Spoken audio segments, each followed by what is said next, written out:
winning the pole toss-up and thereby leading the field down to the green flag for round 10. The round of Spain would be Johnny Appleseed in the 00. On his outside was Heat 1 winner Kyle Sosnowski in the 7. Johnny would take the lead through turn 1 with a big push from Michael Caine. However, Michael Caine would not be willing to stay in second for too long. Down in turn 2, he forces his way on the inside of Johnny Appleseed. Kyle Sosnowski makes it 3 wide there for a second, but Michael Caine will come out first. William Nicholson followed him through into second. As they head off into the infamous turn 7, you can already see the effects that the new tire compound that the drivers switched to after the relatively disastrous heat races. What effect that is doing on the cars. None of the drivers hit the wall. They're all expressing a lot of. They're all very content with the way that their cars drive now with this tire model. They are actually using the same one that they used earlier at round 3 at Greenville. It certainly doesn't mean the wall can be hit due to driver error, though. Scott Batista runs a bit wide down into turn 7 on the second lap, hits the wall, and that reduces his speed so much that basically the top 2 have gotten about a 1.5 second gap on the rest of the field now. At the end of lap 2, James O'Shea would come down onto pit road. He was running last at the time and obviously felt that there was something wrong with that car that would be better off being fixed now rather than staying at the back up until normal pit stop time. At the end of lap 3, Scott Batista would come down pit road, as well as Mike Doan in the 72. Both of these drivers obviously either have some sort of damage or felt that they weren't fast enough to stay out there. This race is run without full course cautions, so we've seen a lot less drivers hit the wall, probably due to just the fear of getting damaged, but still some have, and obviously those two felt that whatever damage they received needed to be fixed immediately. The rest of the field would catch up to Michael Caine after a couple of laps. He's led all 4 of the first few laps. Johnny Appleseed in the 00, though, is alongside him trying to pass on the outside now, and Michael gets the better run through the final corner, and Michael will stay in the lead for now. We would see the very first lead change of the race on lap 7. Kyle Sosnowski got to the inside of Michael Caine near the start-finish line, and with some help from Pichu London and being on that inside, he would be able to sweep up in front of Michael through turn 2. Coming down the backstretch, Pichu London would be inside of Kyle Sosnowski, but it wouldn't get any help, and Ilya Bonarenko would actually force it up the middle 3 wide. Michael Caine would hold on to second. Kyle Sosnowski with a big lead after everyone had to check up to avoid making contact down into treacherous turn 7. Ilya certainly seems to have a strong car, though. Coming on to lap 8, he gets underneath Kyle Sosnowski. Michael Caine tried making it 3 wide for that position. Ilya Bonarenko kind of cut him off there, actually. But Ilya into the lead. Pichu London would get a run on him down the backstretch, and Ilya would run a little bit high and slap the wall, giving Pichu London the lead. Checks up pretty much the whole field behind him, but would manage to stay in second, at least for now. Michael Caine back up into second place now as he gets the draft from Pichu London down the long front straightaway. Running inside the top 10, Matthew Nicholson would make some contact with Luka Obrovac. Luka would send him off course and into the inside wall, and he would spin back to the outside. Luckily, everyone avoids him, including narrowly Damir Bezhianov, as the second pack now comes in, and luckily they split him, and everyone will continue on all right. Lap 10 would feature a lead change as Luke Walker got to the inside of his teammate, which became the outside down through the S's, and he would go into the lead with some help from Michael Caine and Kyle Sosnowski as Johnny Appleseed nearly ran off the course there. The TA2 racing car is very fast today. Michael Caine drops to the inside coming into turn 7. Into the turn, Luke Walker makes some contact with the wall. Oh, we got big trouble. Michael Caine involved. Luko Brovak, Sawyer Girl, Dakota Honecker, Johnny Appleseed, Jacob Young around, Alex Allen, Chris Washer. Looking for the second pack. They come smoking in. Spencer Fullerton, Ophelia, and Dumian make some contact. But somehow that was a lot less than it could have been there, although a lot of good cars are going to go out of the race from this. Ty Dent, an undamaged car in that accident, will be trying to get around all of the slow cars coming into pit road. He would get turned by William Nicholson into the outside wall there. He took a hard lick there, and that would be the end of his day. Other cars that went out as a result of that accident would be Alex Allen, Chris Washer, Sawyer Girl, Jacob Young, Michael Caine, and Luke Walker.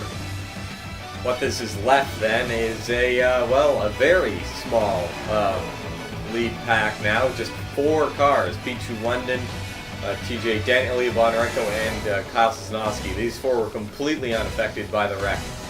They didn't really even have to check up for it since they were so close to the front. Pichu London currently has the lead. As it turns out, we were awfully close to green flag pit stops. TJ Dent in the 18 would inherit the lead after Pichu London died for the pit lane at the end of lap 12.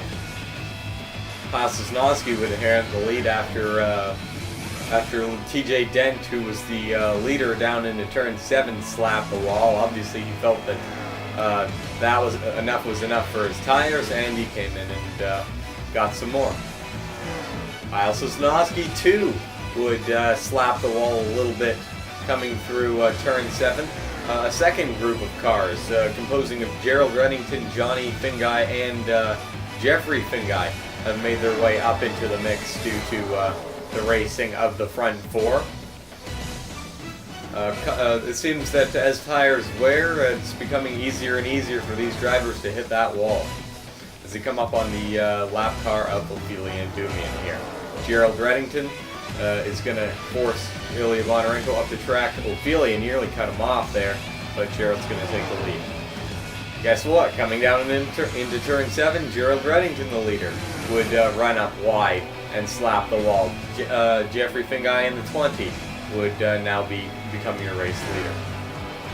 After cycling through green flag pit stops, Johnny Finguy would emerge the leader in the 42, Ilya Bonarenko in second, followed by a small pack composing of both lead lap and off the lead lap cars, Gerald Reddington and Paul Swanson being third and fourth, Mike Doan and Matthew Nicholson being off the lead lap. Johnny Finguy evidently still having problems with the handling of that car. He slaps the wall into turn 7. He has a bit of front end damage actually. Don't know whether he got that in the accident or whether that's just the result of consecutive hits to that wall, but Ilya Bonarenko now into the lead as it looks like Paul Swanson and Gerald Reddington are slowly closing in on these guys as a third pack is emerging with Mark Nutt, Richard Trelinsky, Andreas Allen, and Mark Nutt. Sure enough, the second pack would catch up to the front 2. Johnny Finguy would slap the wall, giving Paul Swanson the lead, nearly taking out Gerald Reddington in the process. As they come up on William Nicholson here with well under 10 laps to go now. 5th, 6th, 7th, and 8th are slowly closing in on those top few. They seem to be trying to stay in a line here, and that's exactly what's going to get themselves up into that pack. The battling continues in the front pack. Paul Swanson slaps the wall now. Gerald Reddington into the lead for the second time today, I think. Paul Swanson would take the lead down the backstretch. However, Johnny Finguy would take it after Paul Swanson and some of the outside lines tap the wall a little bit off of turn 7. Turn 7, once again, is starting to claim more victims. As they come up on the lap car of Scott Batista, Gerald Reddington would get to the inside of Paul Swanson, which would become the outside, but that's the strongest line coming down through the S's. A lot of these lap cars have actually formed in with the lead pack now. William Nicholson and Scott Batista have, along with Matthew Nicholson a bit further back, who is actually dragging the 5th through 8th pack up to these guys. Gerald Reddington just barely nudged the turn 7 wall, but that's all it took for Ilya Bonarenko to get around him, as the second pack has caught up to this first pack. We now have about a 12-car group here, all running very close together. There's 8 cars on the lead on this of this pack are on the lead lap, battling it out for the win. The other 4 battling it out for the first car 1 lap down. Gerald Reddington would retake the lead coming down into turn 2 pretty easily with some help from Paul Swanson. Ilya Bonarenko drops back a bit now as he gets freight trained. As they come down through the S's, Scott Batista would get into Mike Doan. They would get into the inside wall, slide back across the track in front of some lead lap drivers, William Duncan and Andreas Allen involved. As Scott Batista gets way up in the air there, nearly rolls it over but comes to a stop. This is going to take out a lot of very quick drivers. Sure enough, Richard Trelinsky got some damage in that, and he is well off the pace now. Mark Nutt has also lost the draft, although he doesn't have any damage, but it's going to be difficult for him to get his way back in. William Duncan and Andreas Allen completely destroyed there, along with Mike Doan and obviously Scott Batista. So as we come to 3 laps to go, we have just a 4-car battle for the lead now. Paul Swanson, Gerald Reddington, Ilya Bonarenko, and Johnny Finguy, the original 4, before that 4-car pack caught these guys, are going to be the ones to settle it out. Gerald Reddington gets the inside of Paul Swanson. Paul Swanson runs a bit wide, gets into the wall, and that's going to hand the lead over to Gerald Reddington in the 12. For the 3rd time this race. The 42 is now up into 2nd, Ilya Bonarenko into 3rd, and the slow car of Matthew Nicholson is now preventing Paul Swanson from making any charges. On to the final lap now. Johnny Finguy has remained right on the back bumper of Gerald Reddington, not even nosing out to try and separate these two from Paul Swanson and Ilya Bonarenko, who have been battling. Johnny Finguy actually has some damage on the front end of that car. Gerald Reddington almost completely spotless. I don't know whether Johnny's going to have anything here for him as they come up the hill towards the start-finish line. Still not moving out. Still doesn't have a run. He looks out now, but it's not going to be enough. Gerald Reddington is your round 10 winner here in Spain. Johnny Finguy is going to come across the line in 2nd place, just 8 hundredths of a second back. Paul Swanson gets 3rd position. If Matthew Nicholson hadn't held him up, he might have been able to challenge for the victory. Ilya Bonarenko rounds up the top 4.